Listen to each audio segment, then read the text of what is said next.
Obviously, in the past, the stuff that was this originally after the metalcore band that me and Anthony were a part of collapsed, unfortunately. After we recorded in Orlando with Andrew Wade, did A Day to Remember, and the Kingdom collapsed. And unfortunately, it was inevitable.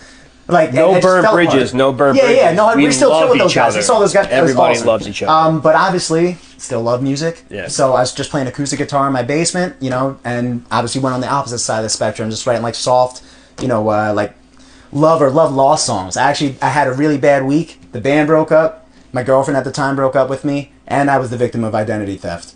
And that shit sucked. Damn, identity theft is not a joke. Dude, it was good weeks, it was not that. Yeah. So bad weeks. Yeah, it was a bad one. So like I'm just playing. It was really like somber, like emo type stuff, which is like a lot of my roots. And these guys too. And so I made the Accept the Win Instagram. Just posted like videos playing acoustic, and a lot of it was that just love lost. It was really a lot of like aching heart type stuff.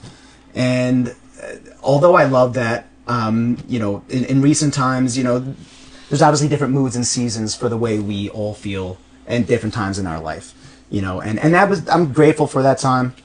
Actually got to record with Aaron Gillespie from Under Oath in Salt Lake City. Dude, that's awesome. 6 months. Yep. I was just scrolling Instagram, waiting for my brothers in Maryland to go see Star Wars Rogue One.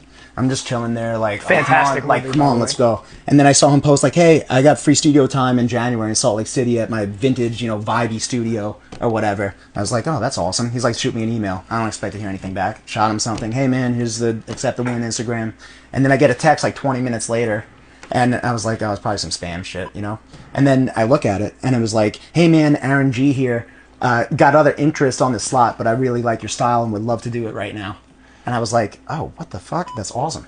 And so, flew out to Salt Lake City, and it was just an acoustic. I thought I was just singing and playing guitar, And then he was like, "Yo, I'm gonna play drums on it," and like he did backup vocals, he produced it. One of the musical highlights of my personal life, because I love Under Oath and idolized it, growing up. Absolutely. They're sick, and I got to chill with him and go out to dinner with him and hang out, and he sang on the tracks. Yeah, he sings on the. I didn't know this until recently. Yeah, I didn't know. The backup vocals I thought were him, and then he's like, "Oh no, that's Aaron Gillespie." I'm like, "Wait, that was him on the track?" I was like, "He's on these tracks." I'm like, that's I remember incredible. at the time. Yeah, it was 2017, and I remember him telling me like it was so awesome to have like one of my childhood heroes, sing on the track and help me write them and record on them. Yeah, and that's on Surrender, Seconds, and Jag. So that's the June EP, the first 3 songs for this project. But he was like, I also play drums on the songs. And I was like, oh. And so the band, it became a band that way. Otherwise, there's probably...